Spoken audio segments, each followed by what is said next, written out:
Hello, welcome to the Capital Games Podcast. I'm the Wiz. And I'm Zero. Zero! You gorgeous bastard. How are you? I'm alright. You had a good week this week? That's been going okay. I know today Deadlink came out on Steam, and that's been one game I've been eagerly waiting to see come out and everything, because it's kind of got this cel-shaded aesthetic, but it's a cyberpunk roguelike first-person shooter, so loved it during the Steam Next Fest, so I'm just happy to see that it's in public early access now. Okay. I think the publisher, Super GG, is doing a promo right now for the launch of the game that you can get it for $16 instead of $20. So yeah, just if anyone's interested in that, I would I would highly suggest you check it out, because the aesthetic is just something really unique, especially since it's not trying to go for the super real, super gritty sort of aesthetic, but it's not trying to go real hard in the retro direction like a lot of the other boomer shooters are doing. So yeah, if you just want a shooter that's got just a really unique aesthetic, I would say definitely take a look at Deadlink, because I think that and Neon White are probably going to be my two favorite shooters this year, mostly because of just the unique art style. Cool, okay. I've been playing Curse of the Dead Gods. You're going to see the gameplay of that if you watch our segments on YouTube. And if you do, thank you for watching. Thank you very much. It's an action roguelike game. It plays a lot like Hades, but it's nowhere near as good as Hades. It's fine. I was kind of enjoying myself, but it's got a few problems with it that after the gameplay recordings I did, I instantly just deleted off my hard drive because I had no interest in it afterwards. I mean, it's fine. It's fine. But if you haven't beaten Hades, I would probably say go through Hades first. And then if you're bored and you really want something like Hades, then give it a shot. But without getting into in-depth review, an in-depth impression, it's okay. That's all I can say about it, really. Okay, so now that we got over what we've been talking about games-wise and what's been coming out and what we're interested in, why don't we get right into the news? And we've got a big one that we're going to start off with today. So let's get in. This is going to be a meaty topic, Zero. So what we're going to do is we're going to go through the timeline of how all the events happened in this story, and we'll pepper in our opinions as time goes. So let's get started here. On Sunday, in the evening, the original voice actor for Bayonetta, Helena Taylor, tweeted out a series of videos on her Twitter, basically stating how she was, according to her, frozen out of being Bayonetta in the third game. Apparently, she did this because what she says she did this is because that Nintendo and Platinum lied about why she wasn't returning as Bayonetta. She claims that she was given, in the video, she claimed that she was given only $4,000 flat rate to voice Bayonetta again for the third game. Okay? Why don't we get started with the beginning of this and how it started? Zero, what were your thoughts when the video started popping up on social media about this? It was kind of interesting because Bayonetta 3 comes out in now right about a weekish or so, or a week and a few days.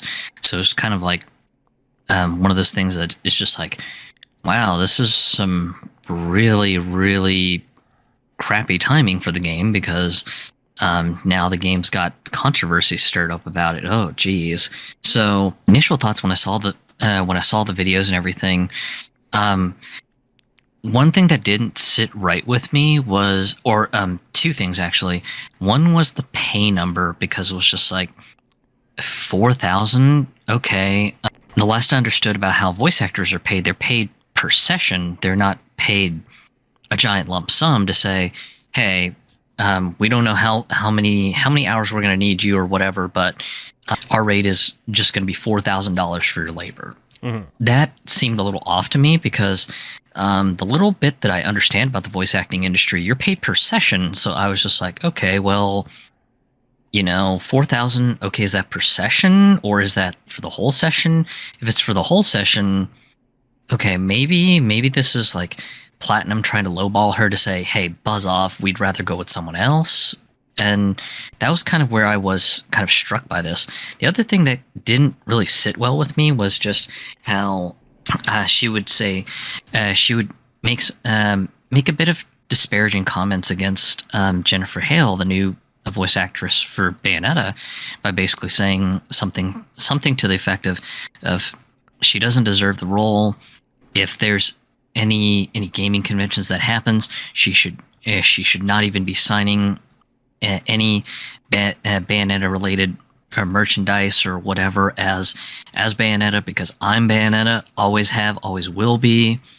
And it just really didn't sit well with me because I was just like, wait a second, this person that you're making disparaging remarks, they're in the same labor union as you. What is going on here? Mm-hmm. Something seems off. Why would you be this strung out to make disparaging remarks about a fellow industry colleague? That's not really good form in a professional sense because you're potentially burning a bridge. Right. And those were just the two things on the onset that just didn't sit well with me when I initially saw this. When I initially watched the video, the very first thing I thought was, oh, they lowballed you. they clearly lowballed you. And lowballing, I'm going to guess everyone knows what lowballing is, but I'll explain it anyway. Is basically when they give you a lesser amount in the hopes that you just don't take it and you leave. That is what I think the tactic was with Platinum. If this was the case of what was going on, and you're right too. Like her attacking Jennifer Hale is also like very strange and was kind of unprofessional and unnecessary. The other thing that I think if I missed this, I'm sorry. But the timing, specifically, I get the timing of why she said this now. It was to do the maximum amount of hurt to this game, like that's clear as day. It was to provide the maximum amount of hurt, so it will hurt sales in the end. That was her goal throughout the entire time. My issue was initially too, why didn't she sound this off when before like the game was being made or before this was happening? That was my issue. Like if she would have sounded off and said, hey, Platinum Games is lowballing me in order to be Bayonetta, sound off so you can tell them that you want me to be paid fairly and to stay the voice of Bayonetta. That would have been what I thought would have been the go. It would still not be a smart thing to do, that being said, but I thought that if she cared about the job and was caring about the money, that would have been the tactic to go by. To then wait, what now, 6 years? To then wait until a week before the game comes out? It just screams pettiness, and it just screams like... It just seems like she was just trying to provide maximum hurt. It wasn't, and she tried to sound altruistic by saying all these corporate people just take all the money and don't pay us fairly and stuff like that. She was trying to make it into a bigger cause. But if that was what she was really doing, the timing of it, I thought, was incredibly suspect. Although I understand why people would think, well, what other time would you want her to do it? And my answer would be when she had a chance to get the damn job. Because if she really cared about the damn job, she would have actually done it beforehand. But that was the thing that bugged me on this. On top of the fact that we only got one side of the story here. And with that being said, Zero, about an hour later, or less than an hour later, Hideki Kamiya, thank you. Hideki Kamiya tweeted and basically said that it was untrue. Like, what she's saying is false, and that the information will get out there soon. He then was, I guess, put on restricted notice on his Twitter account because he was blocking like crazy. But anything with that. That was Sunday, correct? That was all Sunday. Yeah, I believe Sunday evening into Monday. Okay, and let's talk about the reactions from everybody in the gaming industry. Well, not in the gaming industry, but I would say the people who are into the gaming industry, diehards and YouTubers that cover the game industry. I would say the reaction was totally for Helena Taylor. They all were like, "Yeah, you should be paid. You should be compensated fairly. You should be worth much more than just $4,000 and everything like that." And you know what? If that's the case, if she was offered that, I also tend to agree with that. If she was just offered that amount for being Bayonetta throughout the entire time, just $4,000, yeah, that's a shitty pay. And I can understand why people were upset by that to a certain extent. The issue then becomes, then why did they then pay for Jennifer Hale to be Bayonetta, who is a much more expensive unionized actress? That was the one question that was swirling in my head. But everybody from popular YouTubers to reporters were all for Helena Taylor, except for a couple that just remained silent throughout this. What are your thoughts so far? Yeah, I mean, the Hideki Kamiya situation was kind of wild because, of course, just everyone makes being blocked by Kamiya sort of a weird, twisted game, but he does have some ground rules that he mentions on his Twitter account that he doesn't really like being tweeted at in English. So if you're trying to be sincere and engage a conversation with him, then he's gonna really want to be able to try to engage conversation in his native language, Japanese, of course. Right. So it was kind of funny seeing a bunch of people on Twitter just getting a feeling like they were that they were wearing a badge of honor by being banned by Kamiya. But again, just Kamiya has his ground rules that he expects people that if they're truly trying to engage in sincere conversation with him, that they're going to speak to him Japanese. So that was kind of my thought on when he kind of went on the big banning spree. It was just kind of like, okay, well, you guys are just kind of trolling him because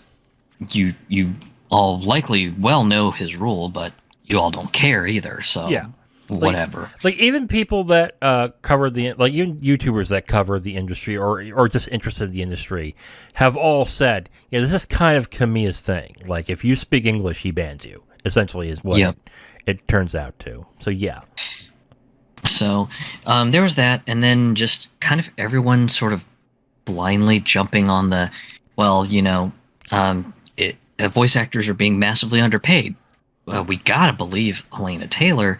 It was just kind of a, guys, can we slow down for a bit? Something doesn't smell right. I don't think we're being given everything. We only have one side of the story. Platinum is likely clamming the fuck up because that's probably what their lawyers in Japan have said. Just, you all need to shut the fuck up. Do not say a damn word. Do not even engage with this person. We'll find a way to sort out this whole mess to our reputation in another way and form. And with her mentioning, oh, well, Nintendo hasn't said a damn thing either, but they're part and privy to this whole thing.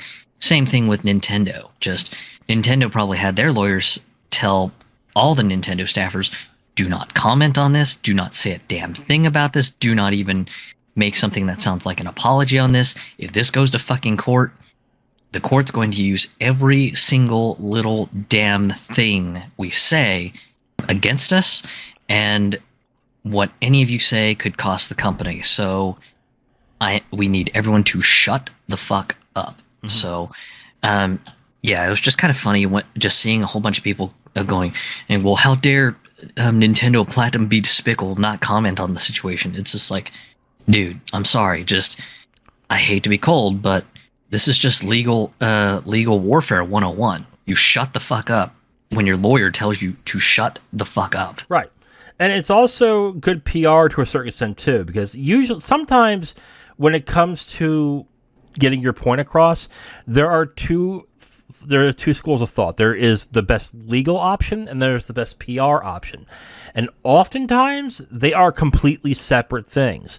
But in this case, you could, a PR person and legal person probably would have agreed in both circumstances for Nintendo and for Platinum Games was to be quiet, let it pass, let it die down, let information get out there, just let it pass. Because the thought process I had around this time was basically, yeah, this is a big story, but not that big. This was going to die. If we hear nothing else, there is going to be a new controversy. There's going to be a new story that happens. And sure enough, on Sunday, that's exactly what happened. This was a big story for like a couple of hours. And then something bigger happened, which we will not discuss for reasons. But that's exactly what ended up happening in this aspect. So this, I think another detail that I forgot to talk about what the actor was saying in her video was she wanted everyone to boycott Bayonetta 3, to not buy it and take the money that you were going to buy to purchase the game and donate it to charity. Give me your thoughts on that aspect, if you can, Zero. The charity angle seemed like an altruistic pivot. Like, hey, I'm not saying spend it on some other media. I'm not saying spend it on a thing that I was involved in. I'm not saying spend it on Patreon account if she even has one. I don't know, but it seemed like kind of like an altruistic pivot to just make it seem like the cause was altruistic, saying, hey, boycott the game, but also use your money on something else. So at least that was what I kind of took out of it. Because, yeah, just, again, with the numbers not making sense and then her kind of slamming a fellow colleague in the voice acting biz, it was just kind of like, yeah, this seems a little bit self-serving. Yeah. And then to add the whole boycott the game, but P.S. Don't if you absolutely have to burn money, just donate it to a charity. It just kind of seemed like her way of sort of skipping out on any sort of accusation that it could be a sort of self-serving that she's doing this. Yeah. I mean, again, you're right. It was an altruistic pivot, but it wasn't like I wouldn't really want to say it's altruistic. I think it's more cunning than that, because it didn't seem like a genuine, like, because if you really, really wanted to do wanted to donate to a charity, like, then name the charity. Like, name the charity that you think deserves it and that you want to champion, then do that. If you just say, oh, just give the charity, to me, it was just like, you just want. It was just the motive was to just make it hurt most to Platinum than to be altruistic to me. It didn't. This smelled like more self-servingness than altruism to me. That's where that was like another thing that kind of turned me off to this, because my feeling of it was, if what she said was 100% true, and I had no reason to believe it wasn't, the story would have gone out the same way, no problem, and it would have gotten the same buzz. And if she would have asked nothing for it, she probably would have gotten a lot more support, I would say, on that one. Instead of some people like us questioning, why are you doing that? Like, what are you doing? Like, that's Like when she tried to gain an advantage or tried to process an outcome to a certain extent to hurt others is when I failed to believe that it was altruistic in any sort of way. So that was my feeling on that. So let's get into Monday at this point. So YouTubers, people who cover the industry, sounded off their hot takes. They basically agreed with they championed Helena. They poo-pooed Platinum and Nintendo, calling them greedy. People started posting pictures of them canceling their pre-orders and stuff like that. A lot of YouTubers did it. A lot of popular Twitter accounts did it. Few people were questioning it, honestly. Except some rumblings started going around. You saw something on Reddit. Why don't you go ahead and tell me what you found on Reddit that you showed me around that time on Monday? So, just there was some rumblings that, this kind of goes hand in hand with one of the trends that we had noticed, which was you didn't see a lot of voice actors willing to put their neck out on the line and stand in solidarity with Helena Taylor. Right. But also you didn't see many game studio directors or producers just kind of popping up on social media going, yo, hey, if you're looking for a job, contact us at, our little line here or whatnot. So right. It was one of those things that we both found a little weird. And then just, there were some threads discussing about this whole thing, and I ended up finding Reddit talking a lot about a comment that was left by a William Salyers. And for anyone who's not familiar with him, he played Morden Solus in Mass Effect 3, and he's had some other roles in the video game industry too.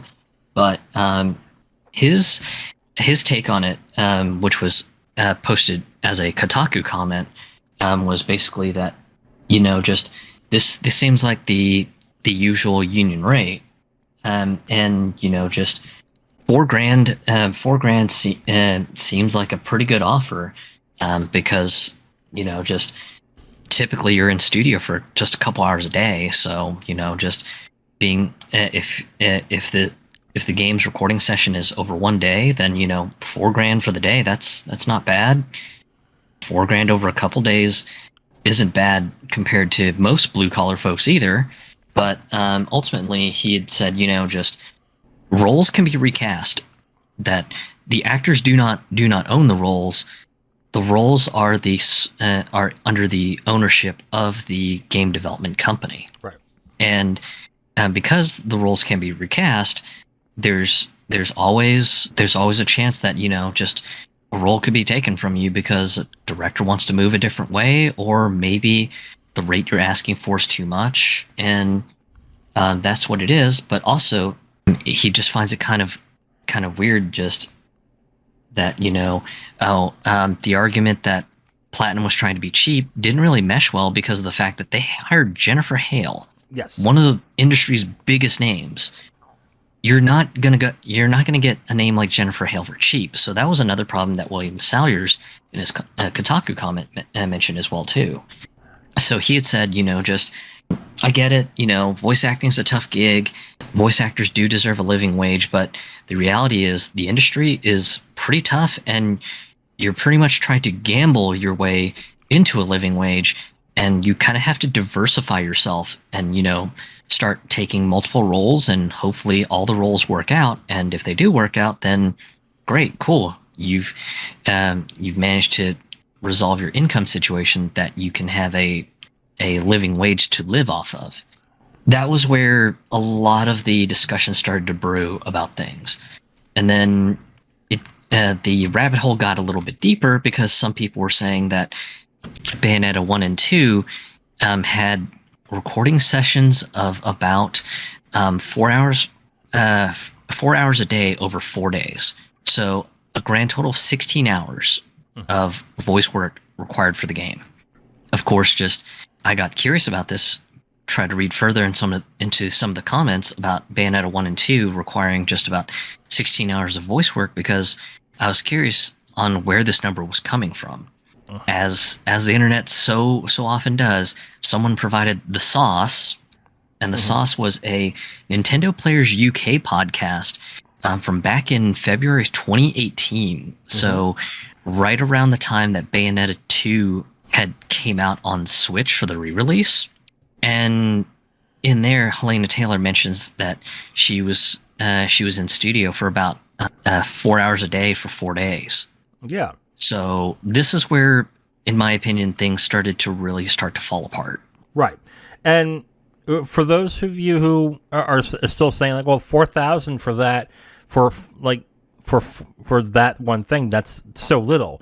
Let me put this in perspective for you. Zero just said it was 16 hours total for 4 days of 4 days of 4 hour sessions. That's $250 an hour, essentially, that she was being paid. Okay? And in that aspect, that's not a pittance right there. That is actually very good, considering people who do jobs for like $20 an hour. Like, when you put in perspective that she's only working 16 hours and she's getting 4,000, I mean, that's kind of rich, and that's not rich as in like, ooh, look at the money, but it's still an attractive offer. You're doing not that much work for a lot of money at that point. And the other thing also, I listened to her on that podcast, and she didn't seem disturbed by it. She didn't seem bothered by it. She was very matter of fact. Oh yeah, I got paid this for this amount of time. Yeah. Well, that's how it is. And we did it quick, too. We're quick. We just got it done. It didn't take much time at all. Like, which was really interesting to hear her say that when she was saying in the video how she would toil and work hard and sacrifice and do all this stuff to prepare for this role.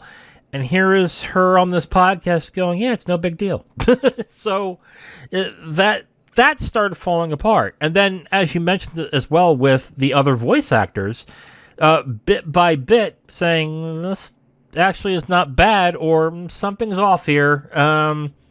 Hold up. There's another voice actor who says, don't attack Jennifer Hale. I mean, of anything, that was another thing that was going on, that people were attacking Jennifer Hale for this, which was dumb.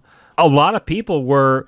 a lot of voice actors who came out of the woodwork to talk were defending Jennifer Hale and saying, this is not that bad of a rate. So those bubbles started bursting at that point. And then other things started popping up too.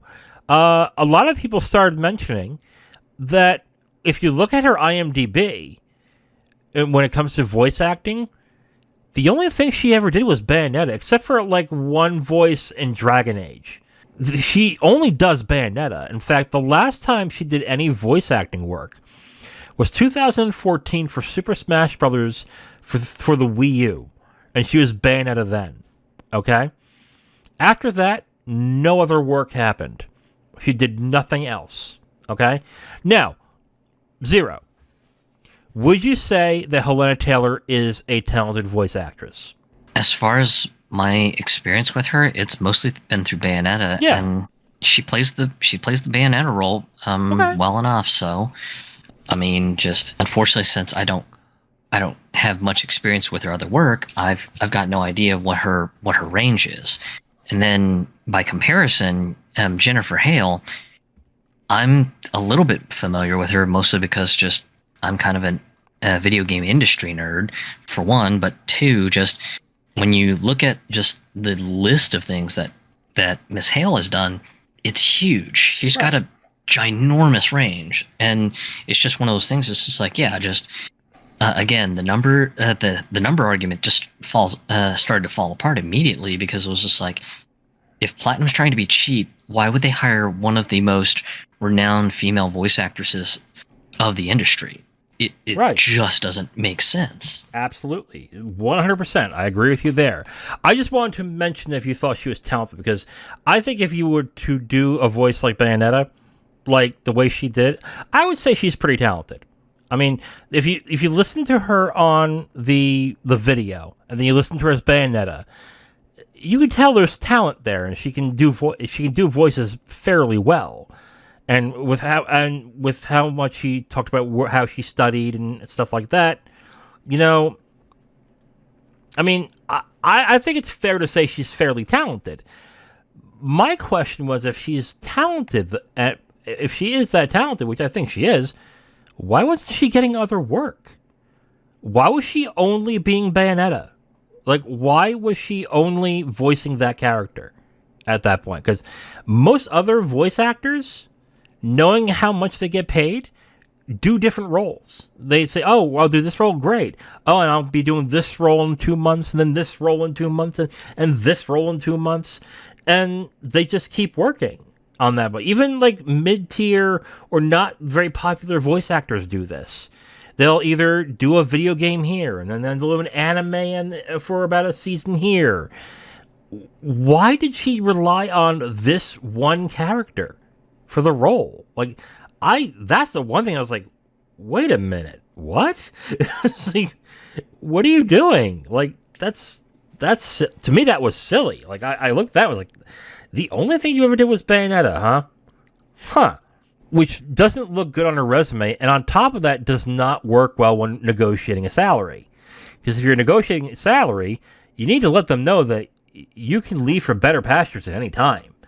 And if you are sticking to this job like your life depends on it, that means you have no leverage. So that was a critical error on her part, too, if that was the case. So that was set. That was Monday, correct? That was Monday all that happened? Yeah. Okay, so let's get to today, okay? You know what? You want to get into today's news and what happened? Yeah, so one of our favorite video game reporters, Jason Schreier of Bloomberg, had one hell of an explosive piece of news today. So on reaching out to some of his sources, he had two sources that were not platinum, but were, as he quoted, closely related to the negotiation talks, who were willing to speak to him on the condition of having their identity protected, and also were able to provide him documents of the negotiation terms. Mm-hmm. And what makes this interesting is, in usual Jason Schreier fashion, he goes out of his way, like a traditional journalist, to verify the source. Right. So he spoke with some other folks in the industry, and they were like, "Yeah, the docs you have are legit." So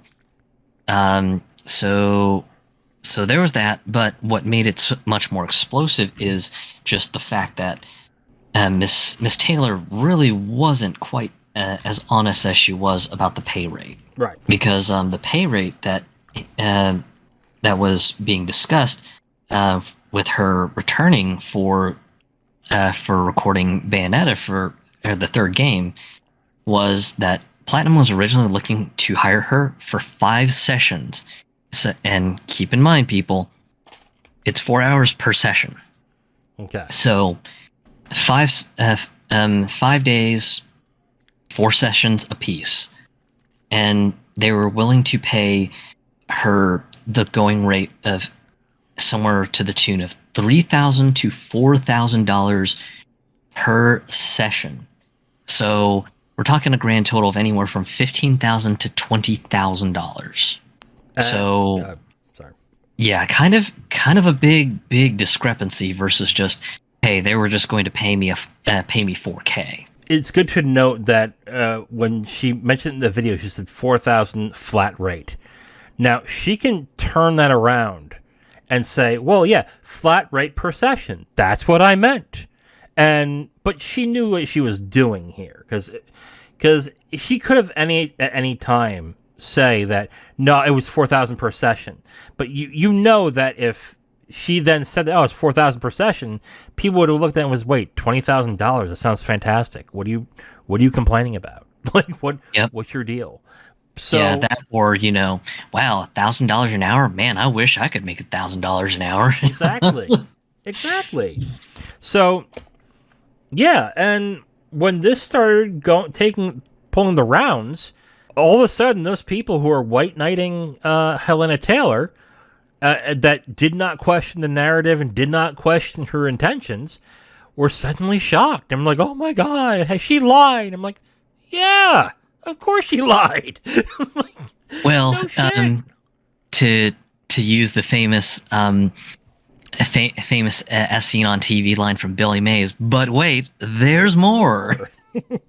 Yep. So apparently, she didn't like the offer that Platinum threw down of essentially $15,000 to $20,000 for 5 days of work.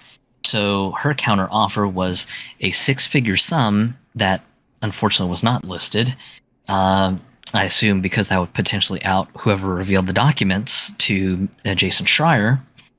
But also, she wanted residuals for the game sales as well too, which let's all be clear. With how much games do sell, the residuals are a fair ask.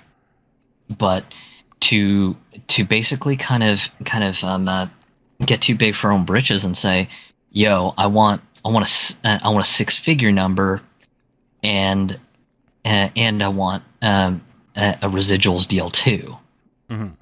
And naturally, just with that kind of money, Platinum declined. They were just like, "Yeah, we're not gonna do that." And I presume when just the negotiations with Helena Taylor stalemated, that was when they probably had just said, "You know what? Screw this. Let's start holding auditions and see if we can recast the role to someone else, someone who will not be asking for a six-figure deal." And naturally, that's where Jennifer Hale comes into the picture. Yep. I presume she probably had said, "Hey, yeah, you guys probably know me because I've done a whole bunch of roles, but this is what my union's going to be asking for my rate because I'm a little bit more famous than most voice actors. So this is the price, take it or leave it." And Platinum saw that it was a hell of a lot of savings versus paying six figures and a residuals contract deal. And they were just like, "All right, Miss Hale, you are now the voice of Bayonetta," and called it a day. And that's all fair. Like that's fair. Because if you can negotiate however you want, but negotiation takes a lot of compromise. Not only just compromise, but you have to be very smart about how you negotiate. Because if you negotiate too low, the person's like, "Absolutely, I'll take it." And then, now what? But if you go too high, you can either get someone who says, "Yeah, let's temper that down," or they'll say, "Oh, all right, well, fuck you then. We'll find someone else," if you're being that unreasonable. You have to have a deft hand when doing negotiations. And if that's true what happened, and the sources say that's exactly what happened here, I mean, she fucked up, essentially. She overplayed her hand. And I'll get back to what I was saying before. If the only job you have is Bayonetta, how can you prove to them that you're more valuable than they think you are? Okay? Because the best way to show that you're more valuable than they are paying you is saying, "Hey, these people are paying me X. Why aren't you paying me that? And I'm the character of this person that you're creating. I should be paid more than that."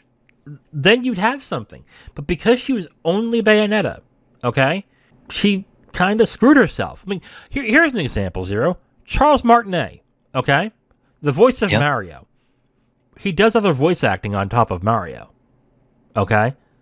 Even he does it. Even though he has a very cushy job that he's had since what? 1997? 1998? I mean, he's had I think so. Yeah, he's had that job the entire time. But he does other voice acting work. He actually does other acting too. Like, he's not dumb. He's doing more work. And I will bet you, if we ever find out, which we never will, of course, that as time went on, he started doing more work. He could go to Nintendo and goes, "Hey, I could love to be Mario again, but I get paid doing this character this much. Why can't you match that?" And they'll go, "You're right. We can match that. Good deal. There we go." I mean, she made critical mistakes in the negotiation process here as well. So this is not just like, oh, these corporate people are evil and are trying to lowball her. It at this point, it's basically she priced herself out to a certain. Do you feel the same way, that she essentially priced herself out of this?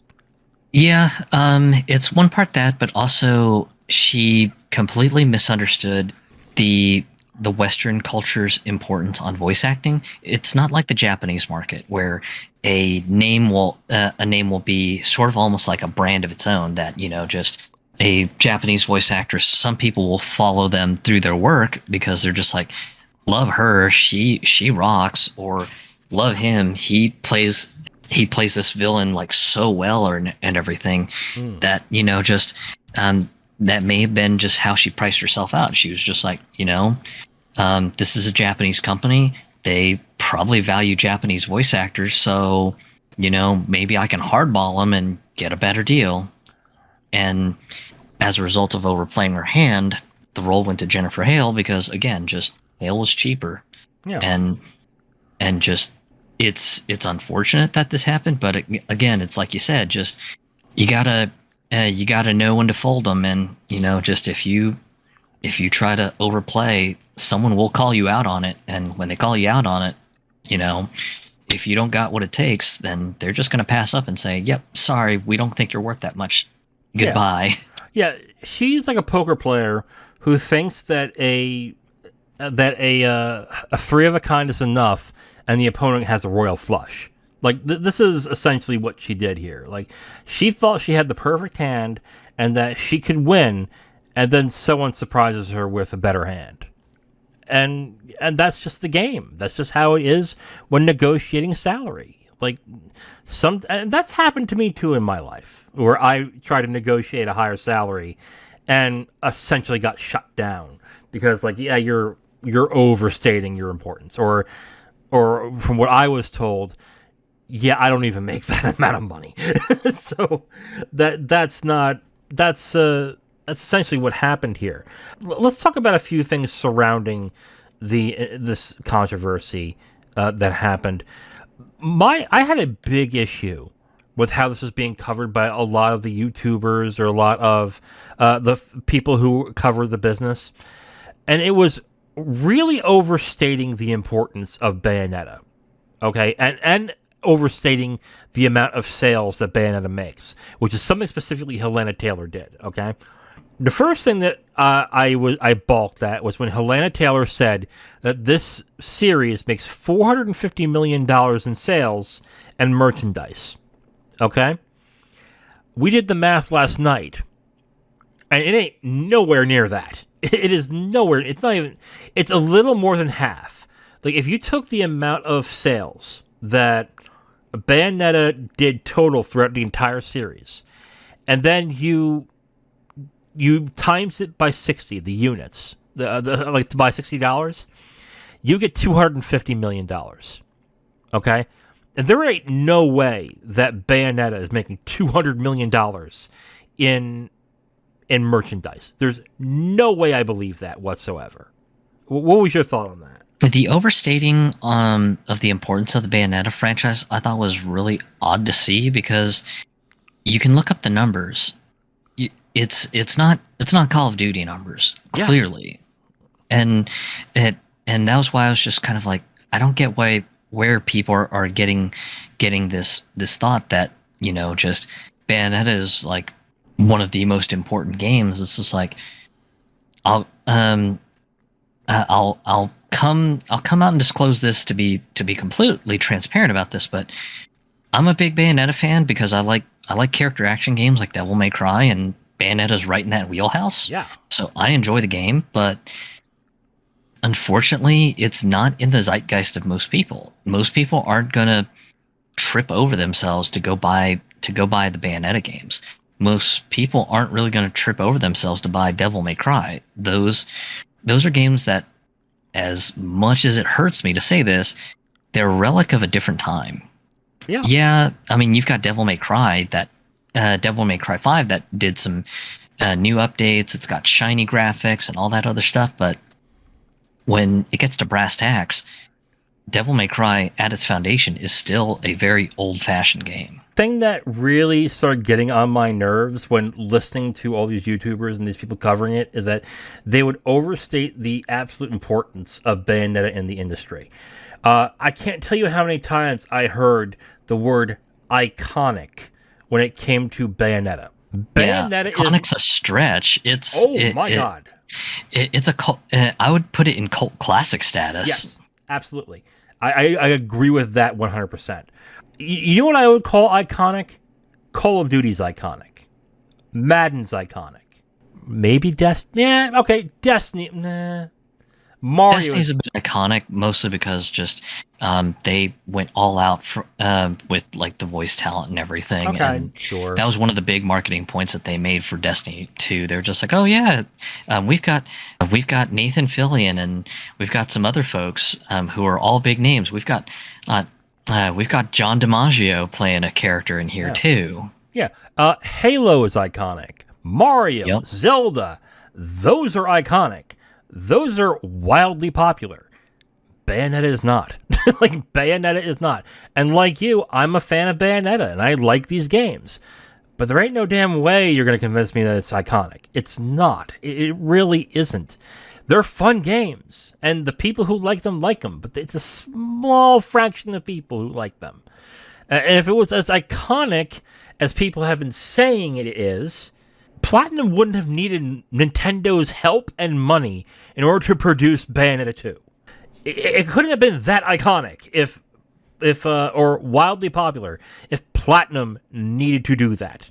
If they needed to marry themselves with Nintendo in order to release these games. The overstating of how important Bayonetta is, not only as a game but as a character, another thing that annoyed the hell out of me. I just could not believe I was hearing. Because in the same breath, these people would say, oh, the iconic character Bayonetta, and then say 5 seconds later, that doesn't sell very well. Guys! Really now? Are you not hearing yourselves? What is this? Jesus Christ. And then just, especially with kind of overstating the importance that Helena Taylor is the voice of Bayonetta, it's just like, not going to say that she's not the voice of Bayonetta. I mean, and she was lovely in 1 and 2, but unfortunately, just much like you had stated earlier in the conversation, just her repertoire isn't all there. I mean, and the importance of Bayonetta as a character just it doesn't really hold up to scrutiny and everything. Yeah. Because just at the same right, like I was mentioning with a kind of Japanese culture, with kind of having a reverence for voice actors, that people will follow voice actors kind of everywhere and everything, depending on the mediums that they're working on and everything. One of my favorite voice actors from the Japanese space, Norio Wakamoto. He's played so many great villain voices in many animes, like Rao in Fist of the North Star. He played Cell in Dragon Ball Z, and the role that I was introduced to him being was the Japanese version of Dracula in Symphony of the Night. Just he's one voice actor that many people will follow just on whatever game he's on or whatever anime he's on. Uh-huh.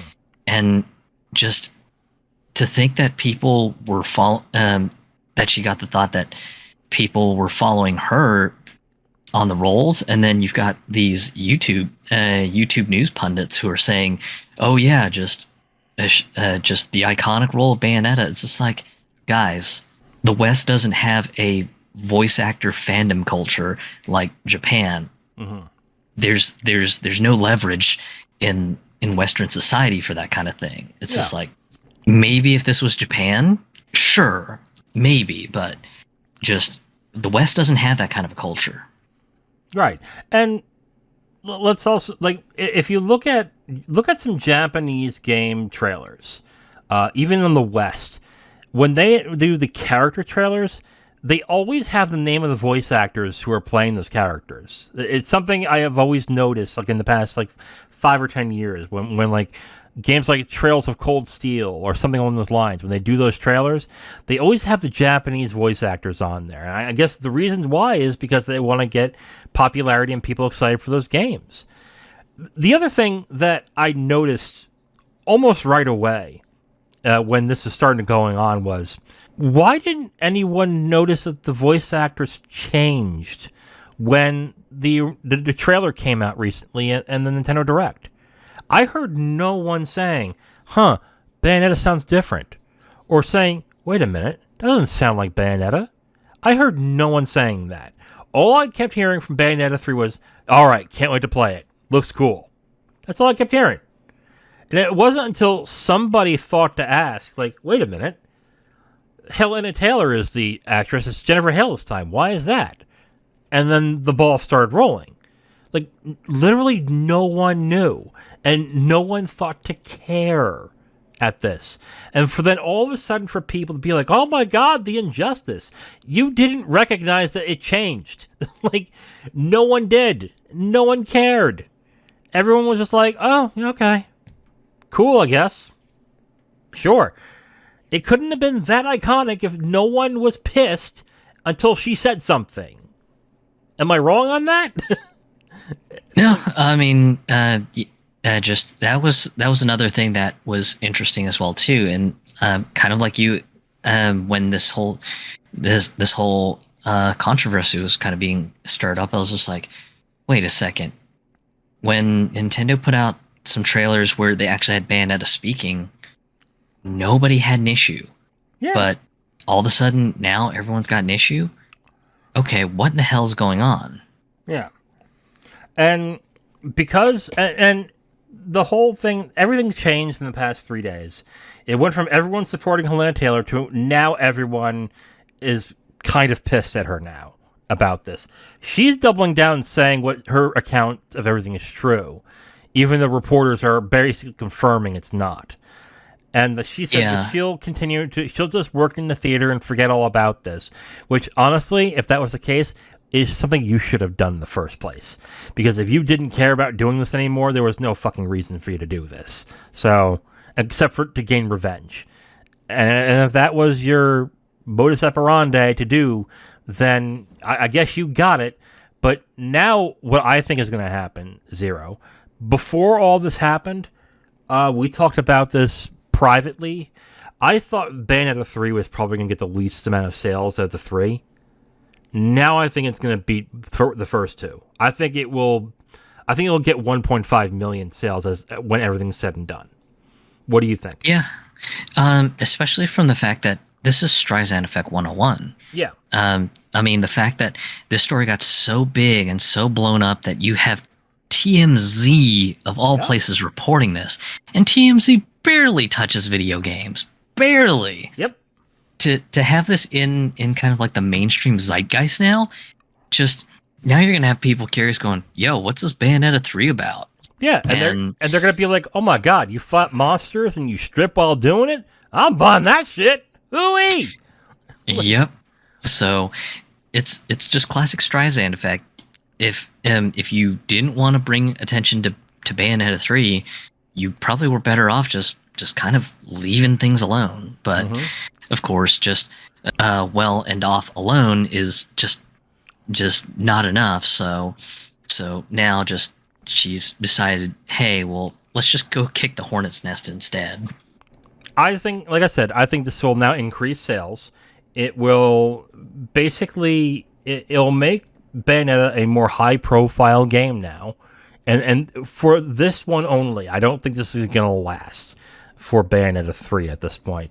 And in Helena Taylor's case, I'd pray that it does go that way. Because if this damaged sales, and it's been proven that she was 100% false on this, she could be in some serious trouble. Like, she could be in some legal trouble here. So, if I were her, I'd be praying this makes sales now. I would be praying it does. So, Nintendo and And Nintendo and Platinum, instead of sending lawyers, will send her thank you cards and saying, "Hey, thanks for the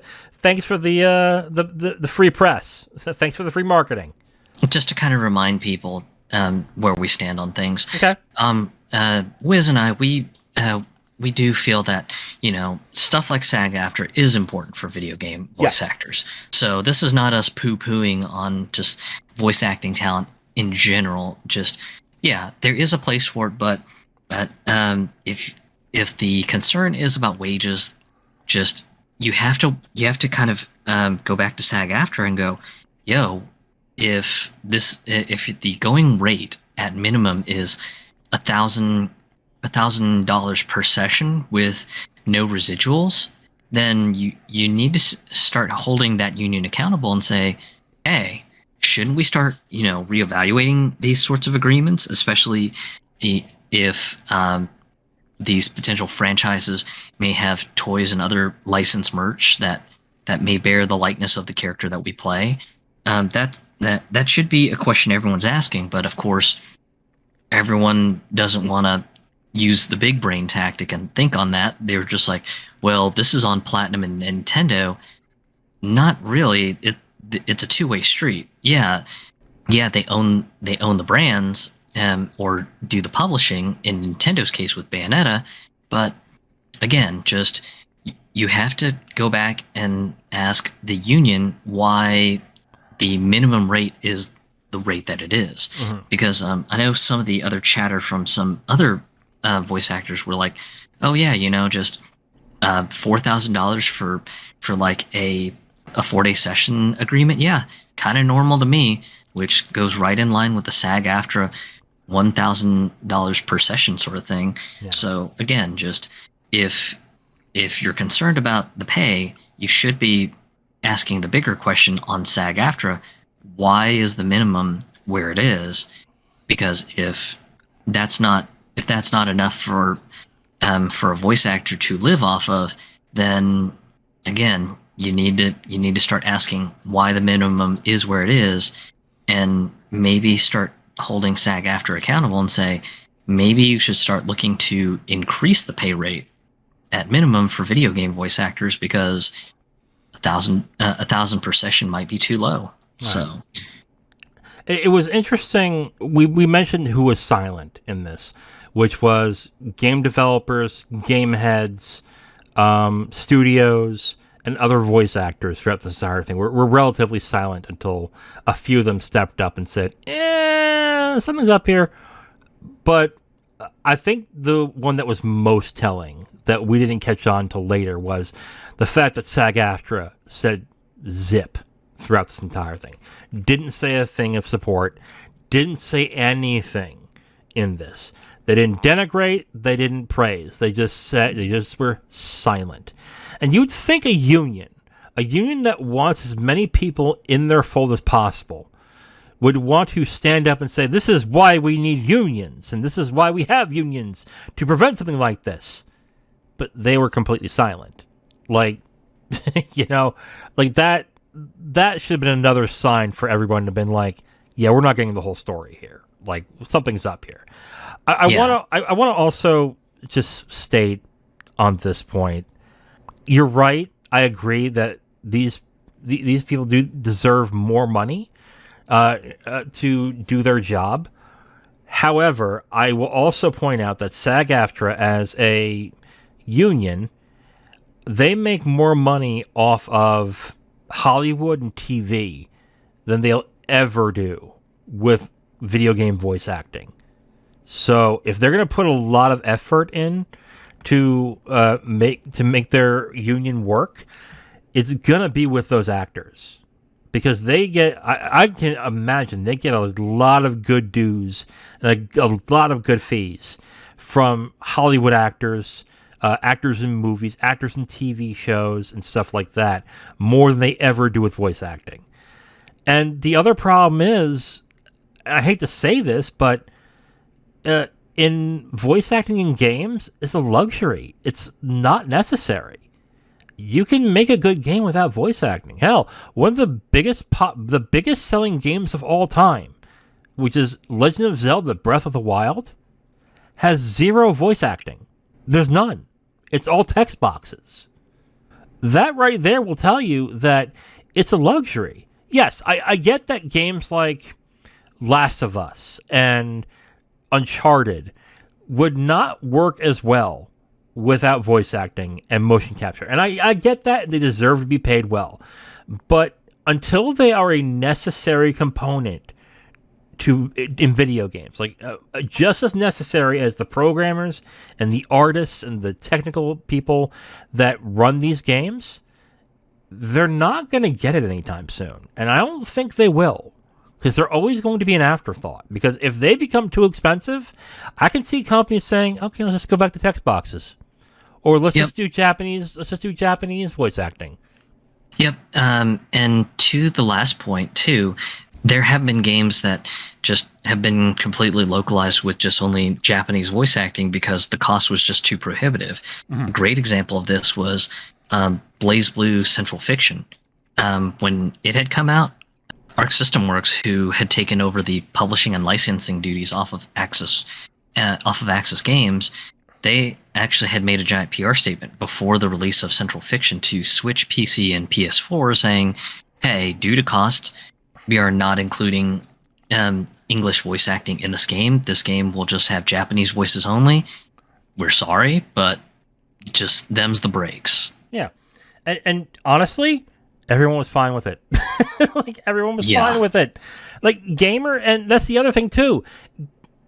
Yeah, gamers do like voice acting, but if it's in Japanese and in subtitles, they're fine with it. They're completely fine with it. Yes, some will complain this should have voice acting. That sucks. It should have voice acting, but they'll play it anyway. I mean, another example I would give is Yakuza, or the Like a Dragon series. The first Yakuza was very expensive to develop for the States, and it didn't do its sales very well. But because then Sega decided, okay, we'll just do Japanese voice acting and subtitles, it gradually became more and more popular and started making money. I mean, that's just the reality of the situation on that, too. So, yeah, unfortunately, the story, if it was 100% honest, okay, well, if she was 100% honest, this would have gotten nowhere. But if it was true that she was definitely being lowballed, it would have been a great conversation piece about getting these people better wages. But now that she lied, and that it's now being shown that she was very manipulative, and that she fucked up, I mean, that conversation is going to go away. And they're going to go back to square one. And the people that she was supposedly helping, which she really wasn't, she was doing it for her own benefit, is going to get hurt by the most. And because she's not working anyway, it doesn't matter to her. So the people who are going to get hurt by this the most now, unless Helena Taylor gets sued, are the voice actors in this. Because now that conversation has now totally been snuffed out. Yeah, and to the last point, just with smaller voice actors being hurt, it's going to suck for them because one of the voice actors who did some non-contract work for Red Dead Redemption and I think GTA 5 had said that his rate was like the SAG-AFTRA usual $1,000 per session, and he got a grand total of like $4,000 from the gig. Yeah, you've got smaller voice actors like him who are likely going to be kind of stifled in the low tier zone because, just, hey, he only did small parts, so he gets small part pay. Whereas the titans on top of the voice acting industry, your Troy Bakers, your Nolan Norths, your Jennifer Hales, and so on, they're unfortunately probably going to get the lion's share of the work, and also the lion's share of the pay. Yeah. So, unfortunately, just this thing has likely damaged the momentum for voice actors in the maybe in the short term, maybe in the long term. I don't know. I'm not 100% on the up and up on how the voice acting industry works. So I can't definitively say. If anyone wants to shoot us an email and talk to us about the voice acting industry as far as video games are concerned, we'd love to hear it from you. Yeah. So ZeroWizcast@gmail.com. Yeah, but honestly, that's really the final closing comment I've got to say on this whole saga. Just unfortunately, there's going to be long-term damage done to the industry with regards to the actors, especially the ones who are trying to seek better pay in the industry as a whole. Just this conversation, the dishonesty potentially behind it, just it's done a lot of damage to potentially try to help further the industry, and it's a bit unfortunate. Right. And yeah, and when this happens again, because it's going to happen again, I think, now that person is going to have to bring all the receipts in order to prove this. All of them.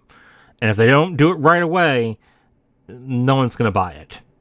So now she's put someone who may actually need the help in a situation where they're going to have to think about whether they're going to want to get into legal trouble in order to do this.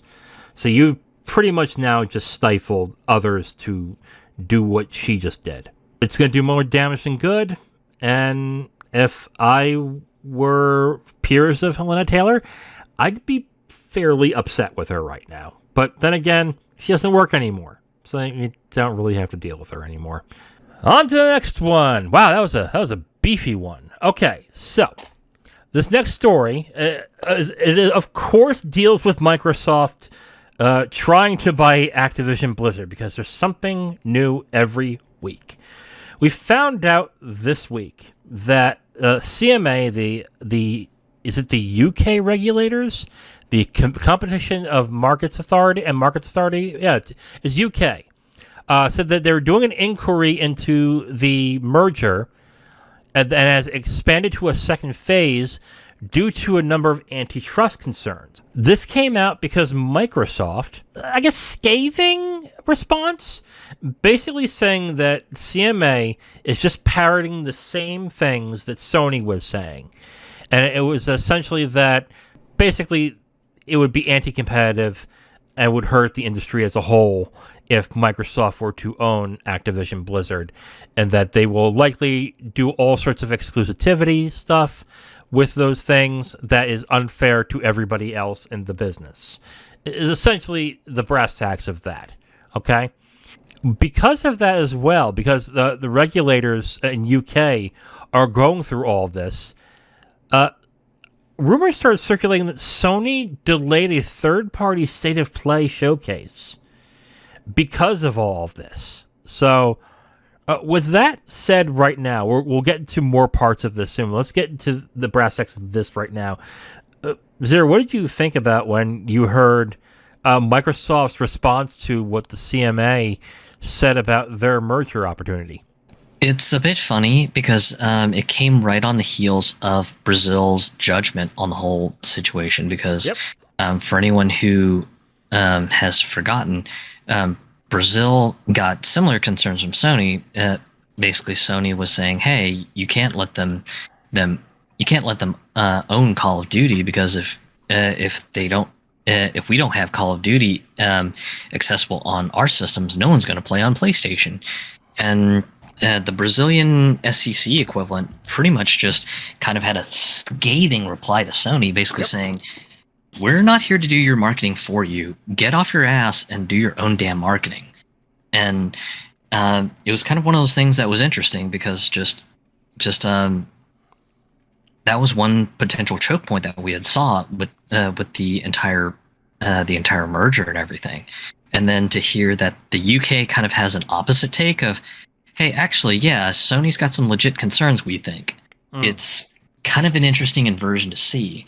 But then to hear that there's a potential for Sony to hold the third-party publisher State of Play potentially hostage while this whole thing is going on, that's going to be interesting because if true, that could run afoul of some legal obligations, especially with concerns to things like stocks and things like that, because you can't hold financially important information, especially stuff like a third-party showcase that could be showing off very, very interesting or high-profile games that are coming to your platform that could potentially make your platform money. Right. So that's kind of where I had the concern with that of, okay, well, that's interesting. You want to talk about potentially holding some third-party IPs hostage from being shown, but that might not play nice with regulators around the world, because they could see it as you not doing your fiduciary duty and showing all of your cards in your hand that could potentially make your platform money. And they're also stating to the UK regulators as well that Sony will lose regular COD players even if COD isn't exclusive to Xbox. So they're laying it on pretty damn thick right now. The thing that really chaffs me about all of this is that Sony could very easily, if Microsoft were to decide to make COD exclusive. First off, COD is not the biggest game in the world right now. It's top 10, but it's not the biggest. That's Fortnite. Fortnite is the biggest game in the world still at this point. And I would say other free-to-play games are probably bigger too. Like, I would say maybe Roblox is probably bigger and stuff like that. So that's overstating it as well. But Sony could easily just say, okay, you're going to make exclusive? Fine, we'll pay EA X amount of cash to make Battlefield exclusive to PS5. Like, you could easily do that. So they're really overstating this. But from what I've read, too, from people who live in the UK, is that the CMA is an absolute joke. Like, no one takes them seriously. Like, they don't know what they're doing, essentially. So maybe this isn't too much of a shock, but because we're in America and we're not familiar with this, with CMA, a lot of people are not surprised that they have this take, and they're basically parroting what Sony is saying on this one.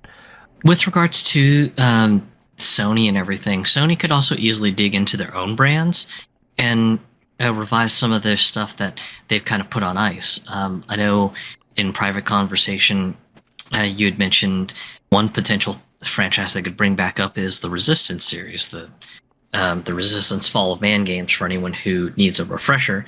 And I just kind of thought about this too, with how good the gunplay in Destiny 2 is, and now that Sony owns Bungie, I would say I could see them maybe doing a Skunkworks project between Bungie and Guerrilla Games for maybe a Killzone shooter that has the gunplay that Bungie is known for. Just they've got a whole bunch of potential in their hands, and so that's why I'm almost kind of in the Brazil camp of just, hey, yeah, just this whole concern for Sony holding no cards if they lose Call of Duty. It's kind of a red herring. Just they've got the brands. It's just they don't want to put in the work and spend money to actually have to really keep their customer base kind of interested in their stuff. Yeah. So they're overstating the importance of COD and what this merger is doing. Now, because of the regulation problem that they're having now, it has been reported that Activision stockholder or shareholders have now been selling off shares, some of their shares. I forgot what the amount was. And it's due to the fear that this may not go through. And on top of that, which may or may not have anything to do with what's going on with regulations, it's been announced that Microsoft has laid off about 1,000 employees across all divisions of Microsoft. Now, when it comes to sales, I'm not really sure if Microsoft has had sales issues or had issues with getting money in. So I'm not entirely sure. My thought process, to a certain extent, is that these cutting of jobs is a safety mechanism in case this falls through. Because if this falls through, it's going to hit their stock big time. Like, it's gonna hurt. So everyone might be preparing for this to not get through. Do you think that this might not go through, like, to a certain extent? Like, what are your thoughts on that? I think it's likely it will go through, but I will say that I'm not 100% confident. I'd say maybe my confidence is like 60-40. So 60% will probably go through, but 40% might not go through, but again, that's kind of where my confidence level on this whole thing is. I think it will go through in America. I think if the UK really drags this, and the US and the EU look at this and go, yeah, I'll go through. Yeah, it's fine. Then the UK will just step back and go, yeah, okay, fine, it's fine. So that's what I think is going on, because apparently it's the FTC or the SEC. I forget which. Probably SEC in the US. Yes, thank you. They are rumored to be coming up with a decision of some sort in November. And if UK is dragging their heels, which I think is what's going on here, I think they're waiting for the US to say something first. I think that's what's going on. Because then as soon as, if America does it first, and they're okay with it, then I would expect the UK to just be like, yeah, okay, fine. Maybe the EU would have an issue or two, but you can easily just pay a fine to the EU and be done with it. Yeah, I think it is going to go through in the end. This might be a speed bump. It might be a minor inconvenience to a certain extent. But if they're doing a second inquiry and doing more research, I'm going to assume that more research is going to turn up that, oh, wait, Sony is basically bullshitting here. So in that aspect, it might just be the thing that Microsoft needs to then let it go through. And there was an article by Jez Corden from Windows Insight. I think it was Windows Central. He did an editorial that basically saying that if this doesn't go through, this is going to hurt Sony more than anything, because then that means the gloves are off and Microsoft can compete in the exclusives game much more than Sony can if they wanted to. So, and he's got a point there, because in my opinion, if this doesn't go through, I mean, both Microsoft and Activision are going to be pissed. And that could cause Activision to say, okay, you know what? We'll just do exclusive COD we'll do exclusive Call of Duty for Microsoft. Okay, whatever. Overwatch 3, exclusive to Microsoft. There we go. Didn't stop it, did it there, Sony? So I think it's going to go through, but it's just a speed bump at this point. I think that's pretty much a fair take. This is probably just a small bump in the road, especially if the CMA is as toothless as some people in the UK are saying. Yeah. Today is Tuesday, and it was announced that the DualSense Edge is going to be released at the end of January. Pre-orders are at the end of October, and the price point for the DualSense Edge is going to be $200. And that the replacement modules and sticks are going to be sold separately at $20 for, I think, 3 sticks. I think that's what they said on that point. We're going to, if you might recall, and maybe you don't, and if you don't, we're going to post something right here, right now, stating it.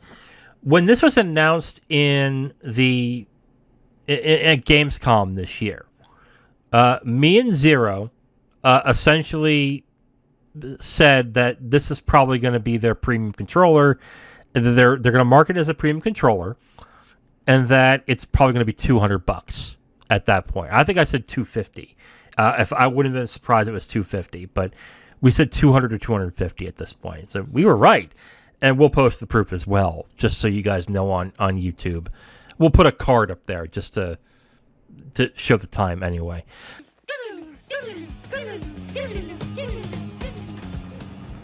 Most I'd probably drop on it is about $100.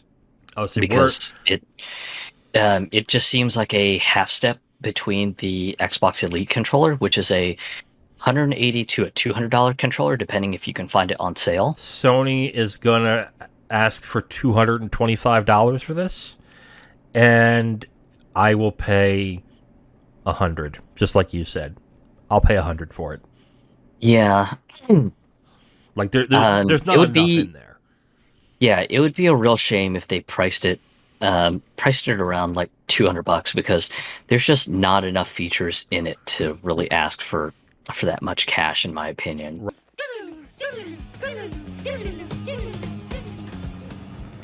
Zero, what did you think about the announcement of the DualSense Edge being $200? It's kind of funny because we had speculated that it was going to be right around the $200 price point, especially because the way that they were teasing the controller in the marketing video, it was just kind of a premium sort of vibe that they were trying to evoke and everything. And for me, I probably commented on it, but it was more just if this controller doesn't have a premium feel to it or doesn't use any sort of like premium materials, then it's going to be a really hard sell for some people. Some people are just not going to be quick to say, hey, I'm willing to drop $200 on this thing because this thing seems interesting. So it's and that's kind of the vibe that I'm getting here. They didn't reveal anything premium about the guts of the controller, because like with the Xbox Elite controller, it's got a metal subframe in it. So it's just much more durable and everything. So in the Xbox Elite's case, it feels like a premium controller. And whereas just the DualSense Edge, it's just like, hey, yeah, we've got a couple extra buttons. Things are redesigned. We've got a modular analog stick sort of thing going on. So if your sticks go dead, you can just buy brand new sticks. I mean, it just doesn't seem like a marked improvement over the DualShock. Sure, it's got extra buttons. Sure, you've got two function modifier buttons on the bottoms of the analog sticks, so you can make them do different things. But again, just it doesn't seem like it does anything more or substantial compared to just like a regular DualShock. And yeah, some people will go, well, dude, it's got profiles. Dude, it's got triggers with adjustable dead zones. Yeah, but so does the Xbox Elite controller. And the Xbox Elite controller, Microsoft did a clever play of, oh, you don't need the extra paddles or the extra analog sticks or the custom carrying case. Well, the Elite controller starts in at a price of $130. Yep. Yeah. And it's really going to be a hard sell for a PC gamer, because a PC gamer is going to go, okay, cool. So I can get this really cool, really tricked out Xbox controller for $130. Or if I want all the extra stuff, like the extra analog sticks that have different heights, paddles for the additional buttons to activate, and all this other stuff, my grand total just bumps up to $180. And Sony's kind of charging just $200 for theirs. Well, that's a no-brainer. Yeah. I'm going to go get the Xbox one. And I think it's even more funny because later this afternoon, Xbox released a video that they are now enabling the Xbox Design Lab for the Xbox Elite Series 2 controller. So now you can completely customize the color of it and everything. And even with that service, because they hand build the controllers and everything, the Xbox Design Lab Elite Series controllers are now just, I think, $210 before taxes and shipping.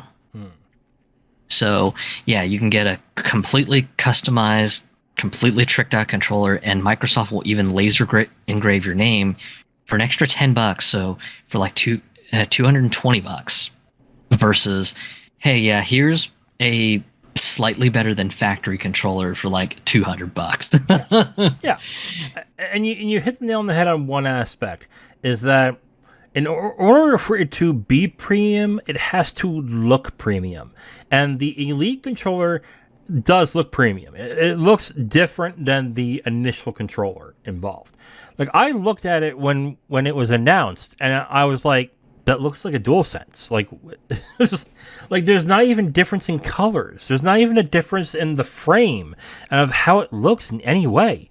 It's just a DualSense that you can pull apart. But that's all this really is. And yes, it has the profiles, and you can adjust the dead zones and whatever. A lot of people are going to look at the $200 controller and look at it and go, looks no different than this one. And that's important, because if it doesn't look any different than a standard controller, right there, you're going to lose a lot of people when it comes to buying that item.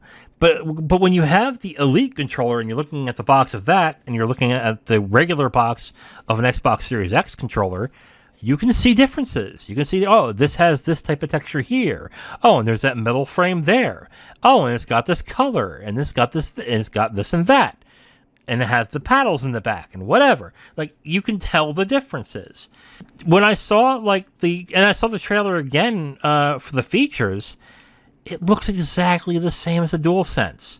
And for me, I'm not interested in it, mainly because I don't like the feel of the DualSense. It does not feel comfortable, especially when you play it for a sizable period of time, when your hands get sweaty. Because my hands get sweaty.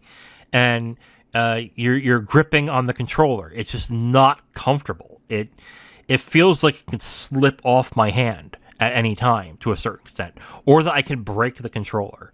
So I don't like the DualSense on that aspect. And the haptic feedback is neat, but it doesn't really matter to me so much. So I was expecting a lot more from this, and that's another thing too. No upgrades to the haptics. And it's $200. Like, what is this? This to me, and we discussed this on the podcast when it came to Gamescom. This seems like a mid-tier product. This seems like something you would spend you would charge $120 for. Maybe I would say 100, but maybe 120. And charge. This is the mid-tier product. We'll have the premium coming soon.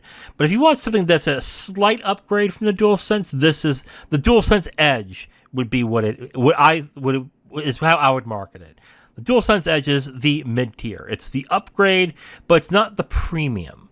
We'll have the premium coming up in about X amount of time. That's what I thought would be the best thing for them. But if they're marketing this as the premium, this does not look premium. Yeah, no one's going to look at a DualSense Edge and go, whoa, that looks nice. They're going to say, oh, it's a DualSense.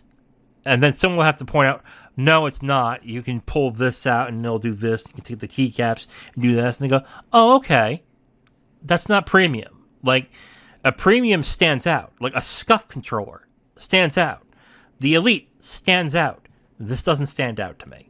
And even on the design point, the only design difference is the touchpad. They decided to go black it out instead of just how on the regular PlayStation controller it's got a contrasting white and everything. But yeah, they've just blacked out the touchpad.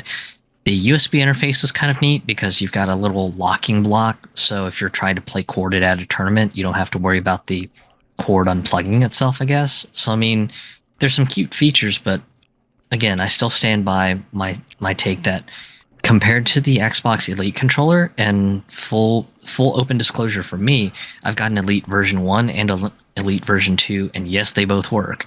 But yeah, just in comparison to the features that the Elite 1 and Elite version 2 have, it's just kind of like, that's a lot to offer for, that's priced a lot just for what you're offering for $200 versus just 180 for the Elite controllers, where the Elite controllers, while they do have a lot of features, they also streamline things, and that's what in my opinion makes the Elite controllers so nice.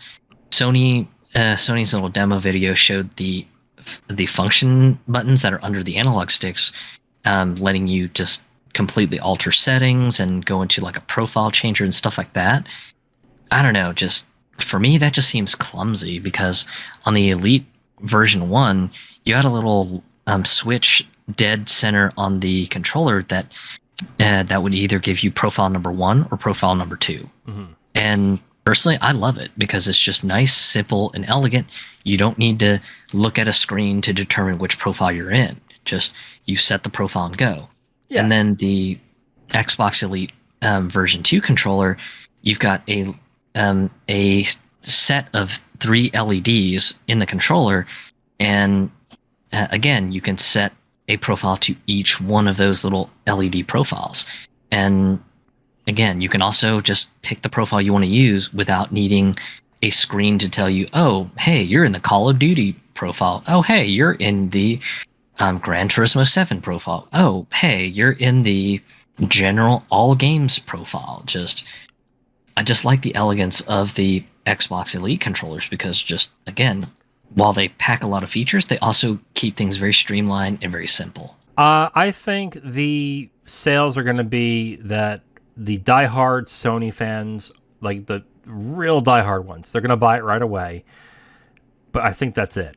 I don't think anybody else is really going to buy this. I mean, you have to be, I'm talking like diehard Sony, ones that are on Twitter claiming how much they love Sony and they love the PlayStation and nothing beats it. Those people will buy it. Other than that, I don't see anybody else purchasing this.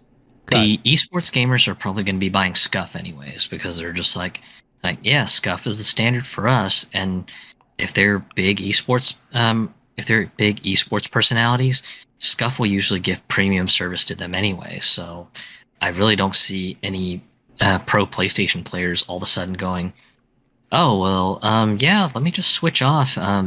Yeah, because Scuff doesn't have a warranty and the Sony one does. Hell yeah, I'm going to switch to the Sony one. No, just they're going to go with Scuff because they know that as a big esports player, all they just have to do is just say, oh yeah, I use Scuff branded controllers, and that's marketing that you can't put a price on for Scuff. Yeah, I think this is going to flop, essentially. I think it'll have initially okay sales in like the first month, and then you're going to see these on clearance for about $120 in about a year.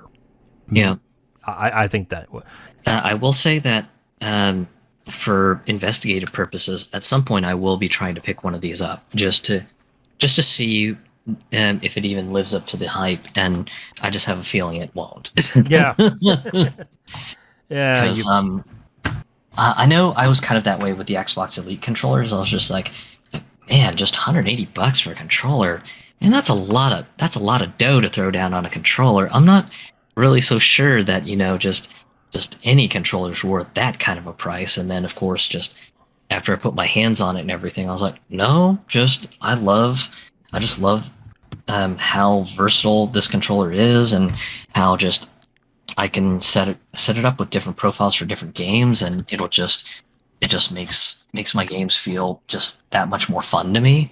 And that was when it all clicked for me. But yeah, just DualSense Edge, it's just like, yeah, that's nice, but it looks like you have to rely on whatever software it is to monitor which profiles you're on and everything. That just seems like way too much complication on something that should be just streamlined, elegant, and just be quick to use. Because yeah, I really don't see any big name esports players going, oh yeah, just hold on guys, let me get into the PlayStation section and modify my profiles and everything. All right, so let's move on to the next subject here. Zero, you're the hardware guy. You're the tech guy. So I think you should go ahead and discuss this next topic. Oh boy. So we had something happen that has never happened in the hardware space. And if it has happened, it's been a very long damn time.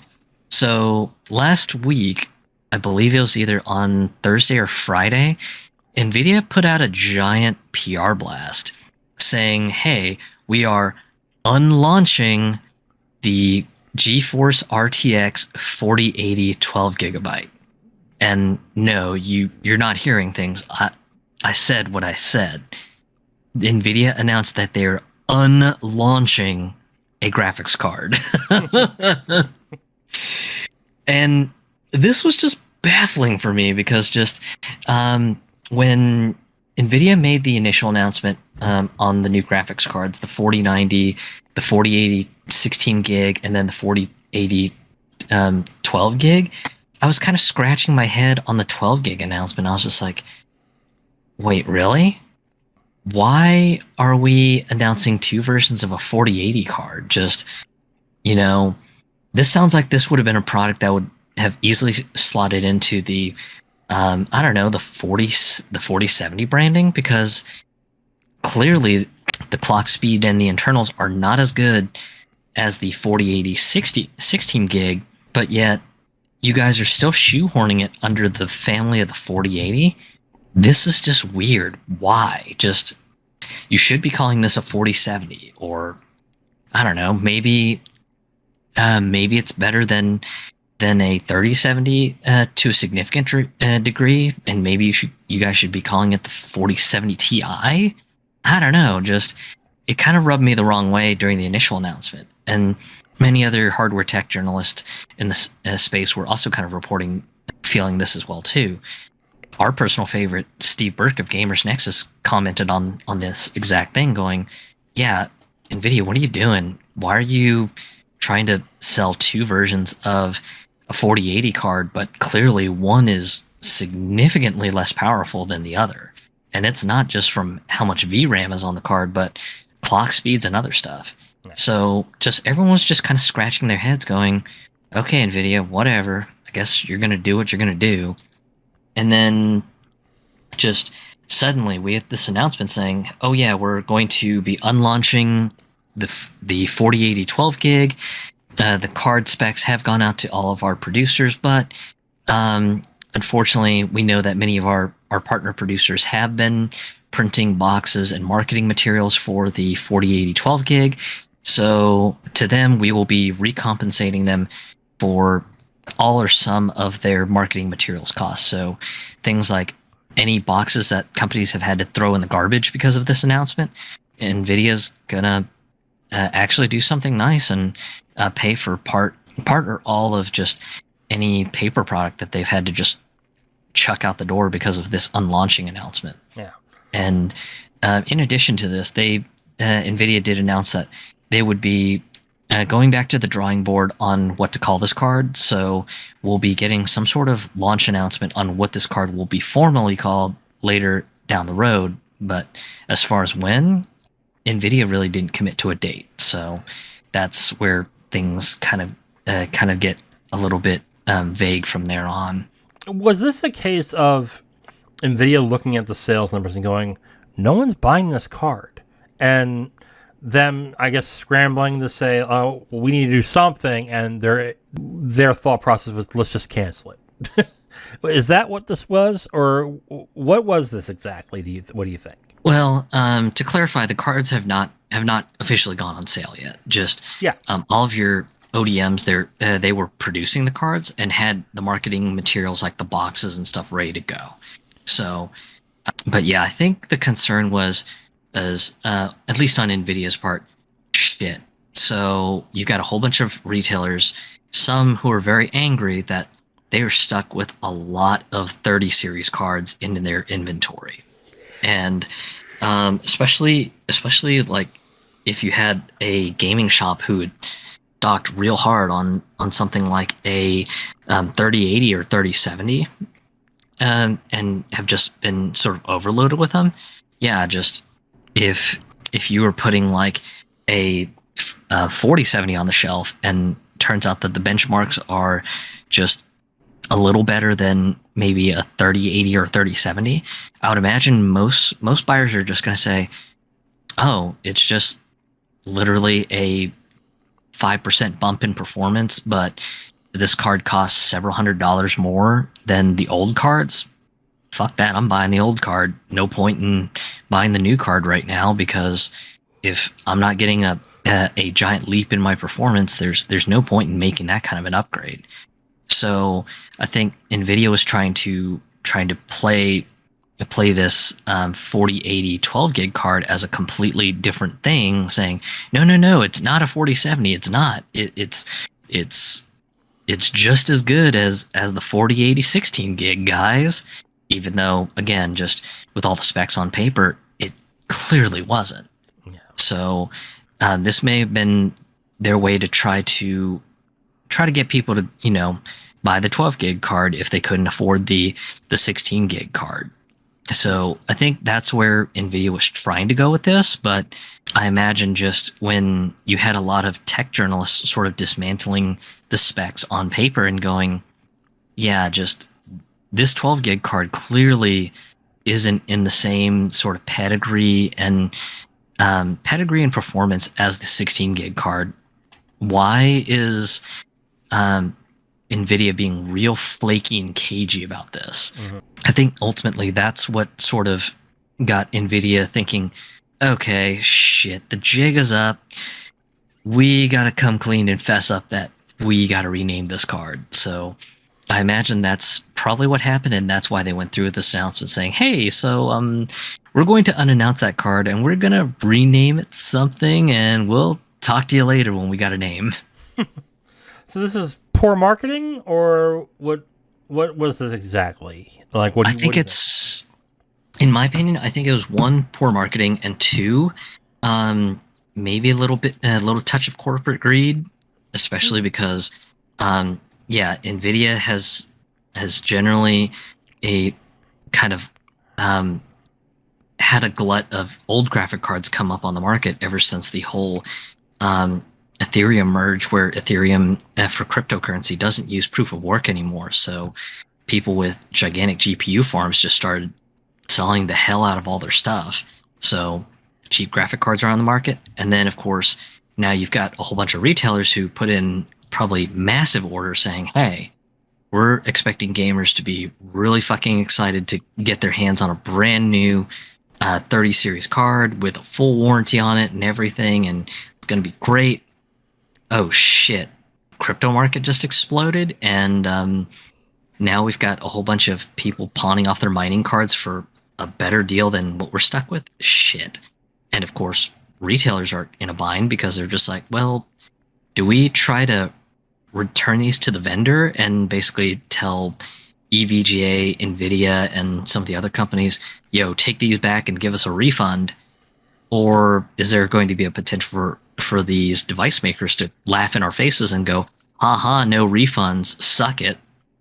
So, yeah, I think that's also part of another reason that just Nvidia kind of saw the market bubbling in a way that they didn't expect it to be. So they're just like, oh shit, okay, yeah, if we get these cards in actual gamers' hands who will actually call us on our bullshit because they can run stuff like 3D Mark and go, hey, this is nowhere near close to the performance that they were marketing on their little PR event that they did, just that it would probably end up with some potential backlash, and of course just potentially some of these gamers go, okay, well, you know, if this card isn't clearly pulling in the numbers that it's pulling, maybe I'll go with something from AMD instead, like one of their new Radeon RX 7000 series that comes out in November or whatever.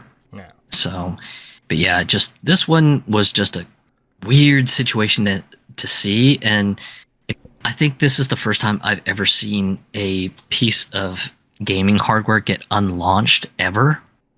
And it's just one of the strangest things to have happened, and it's kind of interesting to see that it actually happened during my lifetime. But yeah just I'll be real curious to see where Nvidia decides to go with this card, because clearly they designed the card, they designed the spec, and it looks like it's still going into production, but they're going to have to figure out a name, because if they don't have a name, just you've got a whole bunch of graphic card producers who are probably sitting on inventory waiting to be reflashed so that the BIOS on the video card shows the new name instead of RTX 4080 12 gig. So you've got that, and then also just all the printed and box material that has to go with these cards. So yeah, just I'll be real curious to see where Nvidia goes with this, if they go with the name 4070 or if they decide to rejigger the name around and go, hey, look, guys, this is a 4060. Hey, maybe a 4080 Lite. Hey. Yep. Okay. All right, Zero. Well, we are at the end of the podcast, but as always, I have a question for you. All right. Okay.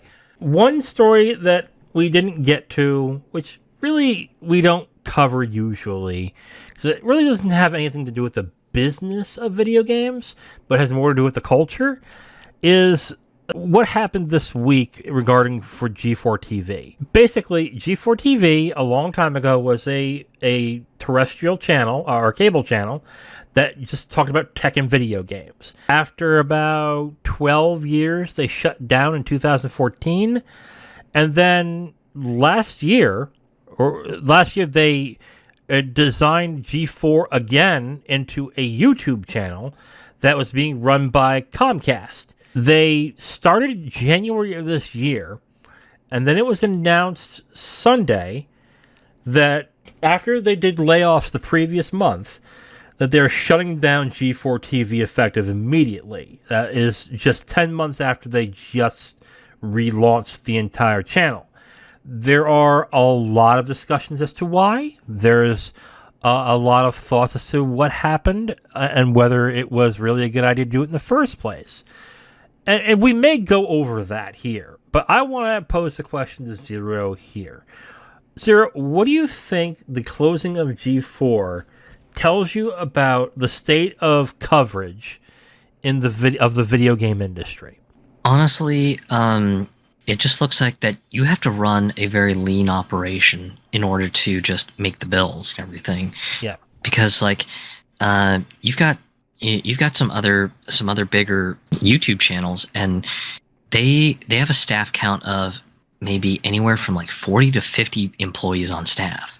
Mm-hmm. Whereas with G4, I was seeing reports of them potentially having anywhere from 200 to 300 employees running this whole YouTube outfit. And first thing I thought was, holy cow, if that's the case, that they're running just triple the manpower compared to any other big name YouTube channel that runs video game news and stuff. Yeah, this is clearly a management problem. This is clearly someone who's trying to run the YouTube channel like a cable TV show and not thinking about just their overhead. Just this looks like just a management problem in general. Yeah. And then I was seeing some other stuff too, when they were hiring people like Amaranth to kind of show up and do guest segments on some of their shows on their YouTube and Twitch channels. They were paying her anywhere from $20,000 to $30,000 just to appear. So again, just someone who's thinking in cable TV kind of deals, not, hey, this is a YouTube outfit. We have to be a little bit more judicious about our money flow. Yeah. The G4 didn't have a lot, well, comparatively, G4 didn't have a lot of subscribers and views for something that was corporately backed. If I look at G4 TV right now on YouTube, 133,000 subscribers. Okay. With that, I've seen small YouTuber, this is considered a small YouTube channel, a small successful YouTube channel. There are those that do 200,000 subscribers and did more views than G4, and they say that they don't make enough to make a living. They make enough to have some secondary, make this a secondary job, a secondary cash flow, essentially. With that, those type of numbers, there was writing on the wall from the beginning that this wasn't going to last. And we'll get to what I think people are blaming for this to a certain extent, but you're right. The people who should be blamed on this is management. They completely bungled this. They spent a lot of money on sets. There's no reason why the sets need to be that need to be the way they were, with expensive furniture and decorations and stuff like that. The amount of staff that they had was unnecessary.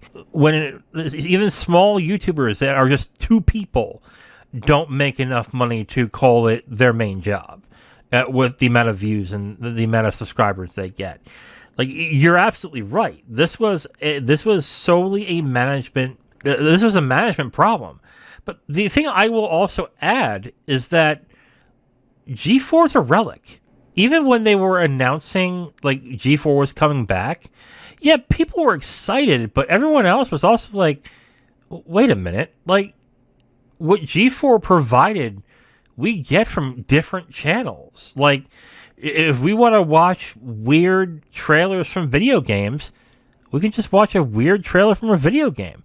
If we want to watch a tech channel, there's a tech channel. If we want to do someone who just reviews video games, people prefer to watch reviews from one person, so they know who that person is and what they're interested in. not in the way that X-Play used to do it, where multiple people would review a game and they would all collectively together do one review. People aren't interested in that anymore. So they brought back G4, but thought, oh, they'll just take it back as it was conceptually, which wasn't the case. It wasn't that interesting.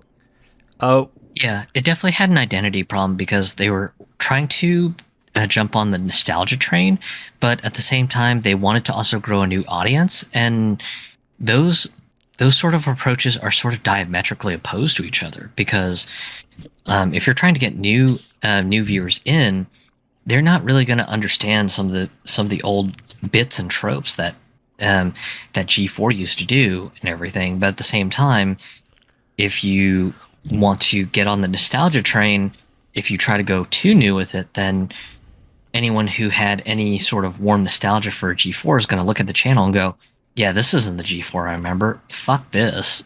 Yeah. And, well, okay, let's get into what everyone's saying is the reason why this got shut down. And that is the rant that Frosterin had with her sexism in gaming rant.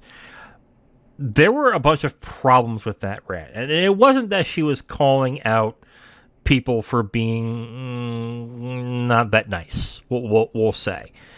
The issue is that she basically, one of the main points that she said was Olivia Munn and Morgan Webb weren't made to be easy on the eyes for you. Yes, they were. Yes, they were. Yes, they're talented. And after a point, people liked them even without the fact that they were attractive. Like, the attractiveness was how do you put it? Was a bonus in the end. But if you really think people weren't watching it to not see a photo shoot of Morgan Webb on Maxim, or to see Olivia Munn in a skimpy Sailor Moon outfit, you're fucking crazy. Like, those are the reasons a lot of, and at the time, young men were watching those shows. Not just because they were covering video games, because pretty ladies. And you know what? G4 at the time really dove in on the raunchiness and on the scantily clad women. They did it all the time. So people were expecting that too. And when they didn't get that, they left. And but that's still, again, that's a management problem too, because they essentially just said, okay, let's just take the brand and go. Not really realizing this is the identity that people were thinking about when it came to G4. And the G4, I watched a couple of streams, I've seen a few videos. I could have watched any of those videos in 100 different types of channels. Easily. There was nothing special, nothing new, nothing edgy, nothing that gave them an identity. It was boring. It was boring. And there's so many options now that, like, G4 back then was a necessity. G4 wouldn't be that anymore. And that's it. That's what happened with G4 on that with me. What do you think? To your point about the Frosterin rant and everything, I've been seeing some chatter today because apparently she and Adam Sessler have basically been slamming anyone who is a fan of G4 and everything for not supporting the new YouTube reboot and everything. But there's been some talk out of the woodwork where Frost will contest people and say, no, my rant was completely 100% approved. There was no question about it. It was a general net good thing. There have been now contentious reports coming out of people who were just laid off from this Sunday that that rant was not 100% approved, that nobody knew she was going to just pop off like that. Right. So yeah, that was kind of interesting to see. But the other point that I will make, just because it kind of rubbed me the wrong way, was just how management was so inept at laying everyone off. Just who the hell lays off everyone on a Sunday via a Twitter post? Yes. Who? Just who? And it was really sad to see too, because you had like some people who were G4 staffers who follow Wario64 to like buy like a PlayStation 5 or an Xbox Series X, and suddenly they wake up, log into Twitter, and first top post that they see is from like Wario64 going, "Hey, yeah, so Comcast has laid off everyone from G4, and you've got a whole bunch of these like lower ranked staffers at G4 going, wow, this is absolutely one of the most depressing days of my life. Just I wake up looking to see if I can buy a PS4, and the guy that I use to help me track a PS5 is the guy telling me that my job has laid me off." Yeah. Fucking brilliant. Wasn't it? The completionist, I forget his name's Gerard something, I forgot what his last name was. Completionist essentially said, "This is how I found out I got laid off. Yay." I'm like, Jesus, that's terrible. But the thing also is, I was surprised that everyone was surprised by this, like the people who were working there. Like, I get it, like it sucks that you got laid off, but you had to have known that this wasn't working out. Like, you couldn't have seen that. You couldn't have seen the numbers you were making. The backlash. The backlash was horrible. The fact that people who were criticizing you was making more money and making more money off of you than you were off of your work. That right there, like, I know a lot of people left around that time. And that should have been the catalyst of saying, "Oh no, we're in a sinking ship here. We need to get out of here." And I get a lot of these people like their jobs, but when you see that happen, when someone like the Quartering is making more money off of you than you are, there is a problem. There is a big problem at that. And yeah, just. Well, let's get into the wider scope of things now, because again, G4 is a relic, okay, and it was a relic and it died off, and it probably should have stayed dead. But let's go deeper now into this.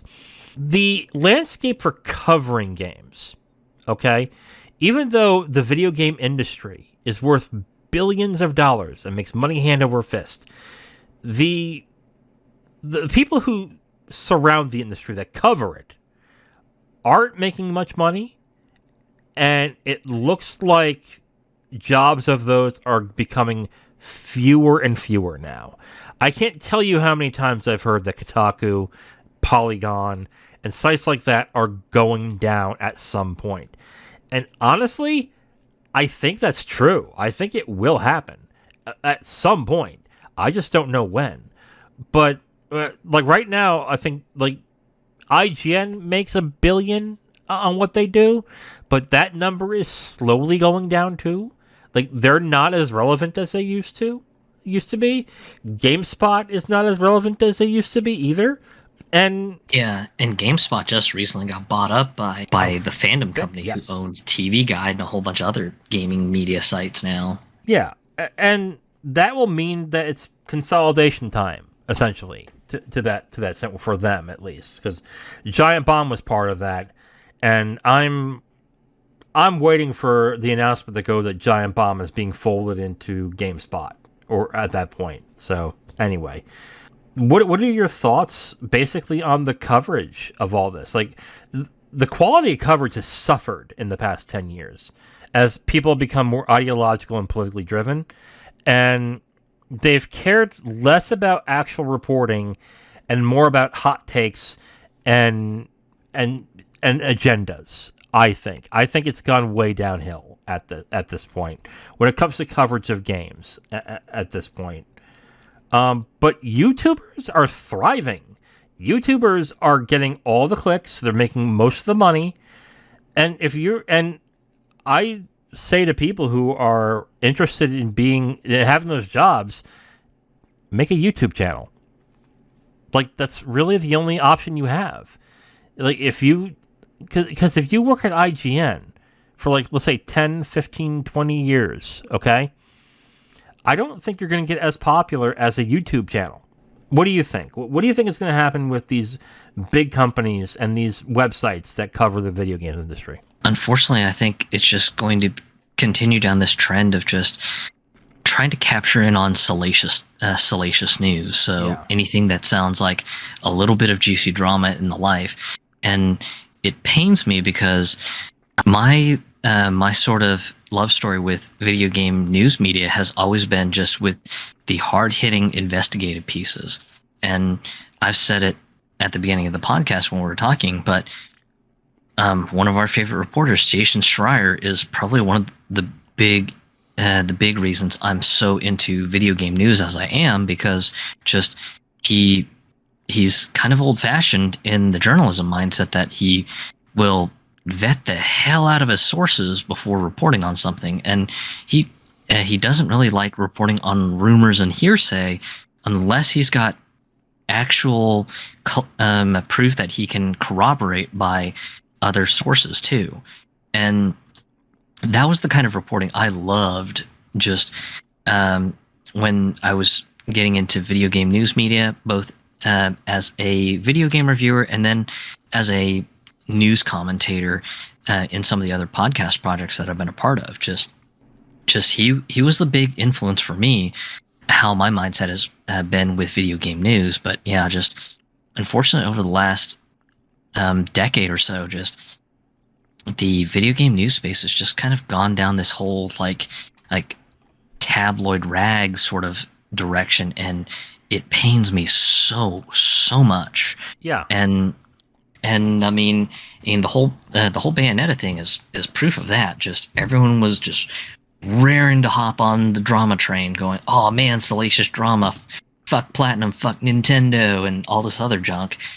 And of course, just here we are several days later, and Jason Schreier just pops up and says, yeah, so everyone might want to slow their roll for a bit. Yeah. And of course, just it was kind of like what you had mentioned in the Discord server that we're on. Just, now you've got YouTubers suddenly having to correct the record and go, whoops, so we might have pulled a fast one. And then, of course, I don't know if any of the other news sites who were reporting on this have finally gone back and just posted, hey, so this might not seem like it's all that it seems, but yeah, I just hate the direction where video game news is going, and it saddens me because just I love keeping up with the industry. It's always been something that I've been passionate about, but there are some days that, oh God, it is such a trial. I know. It's embarrassing. It really is. And I used to love going to Kotaku. Kotaku has always been political to a certain extent, but they did have good reporting for a while.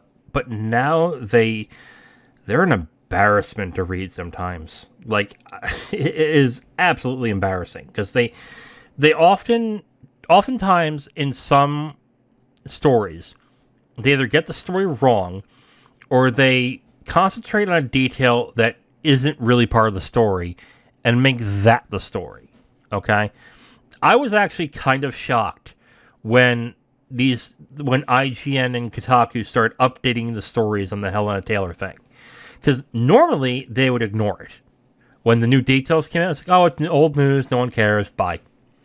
But the fact that they actually updated it was like, well, that's a change. It's like, that's different.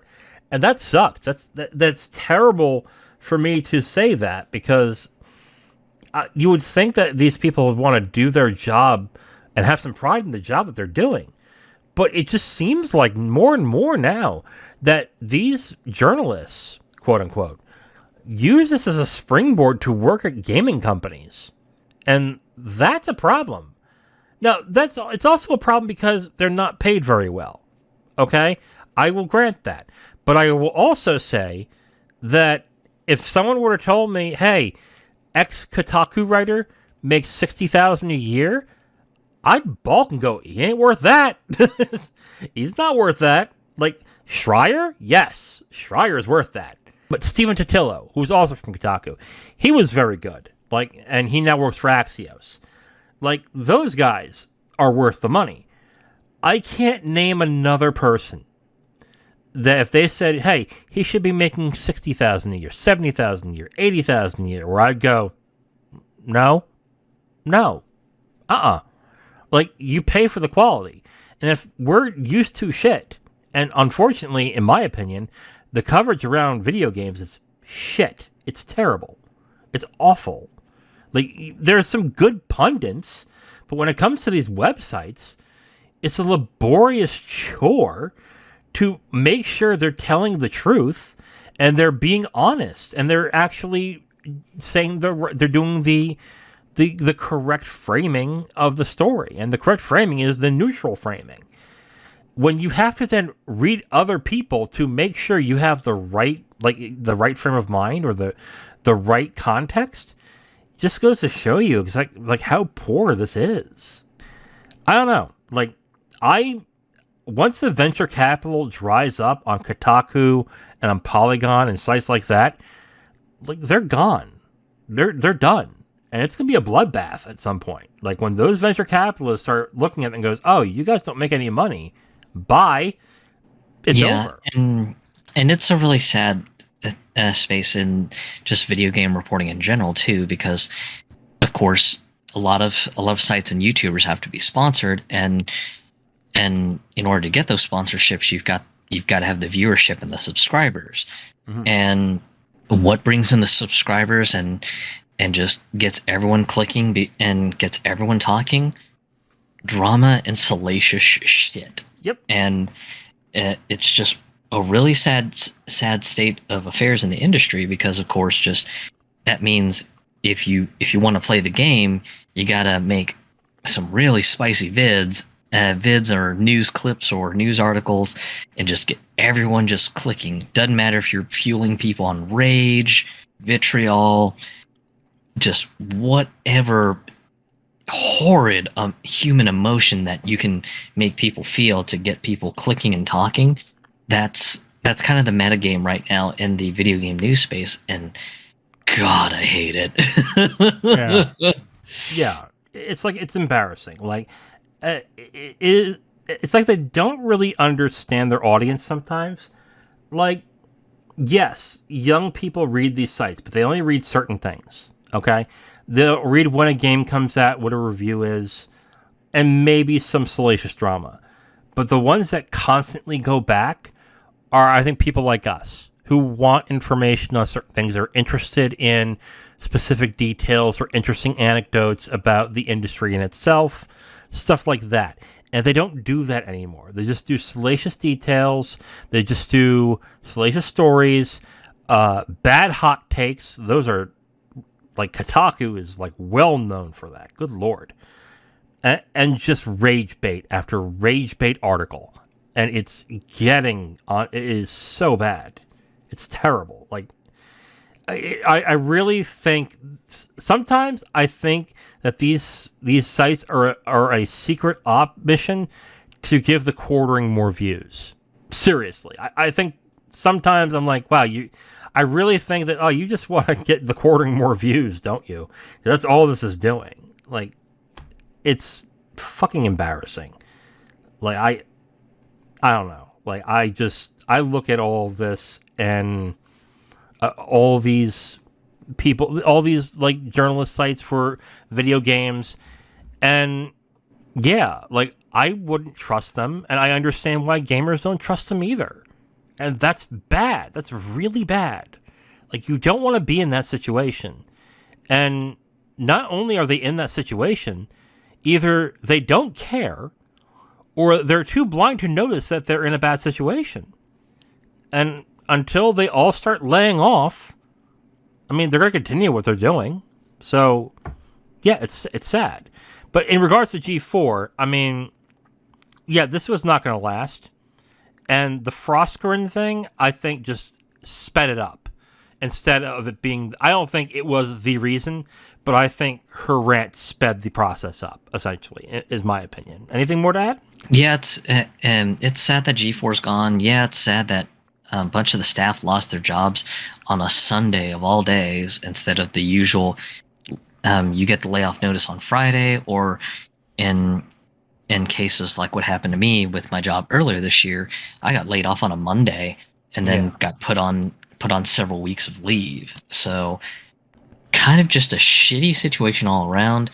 Should the staff started, maybe dusting off their resumes and started maybe looking somewhere else, sure. But, just maybe they heard some person making rumblings going, oh, they're going to restructure things. It's going to be better. And, maybe they decided to kind of hold on to that thin sliver of hope. But I don't blame them because, they're human after all. So. Yeah, that's true. That is true. And thanks for saying that, because that is true. Like, if they were told by upper management, no, everything's going to be okay. And management does do this. Everything's going to be okay. We're not going anywhere. You're going to keep your job. It's fine. And then someone high up looks at the numbers and go, no, cancel all this. Get rid of it. That happens, unfortunately. And that probably is what happened at that aspect. But, yeah, but as true as that is, they must have known, with all the backlash and all the hate they were getting, that this wasn't going to work. Because as much as people were, like, defending them, there was much more giving them shit, and not enough of the people defending them were watching. On that note, everybody, that is the end of this episode of the Capital Games Podcast. Tune in next week to where we talk about the going-on and happenings in the video game industry. I am the Wiz. And I'm Zero. Talk to you next week.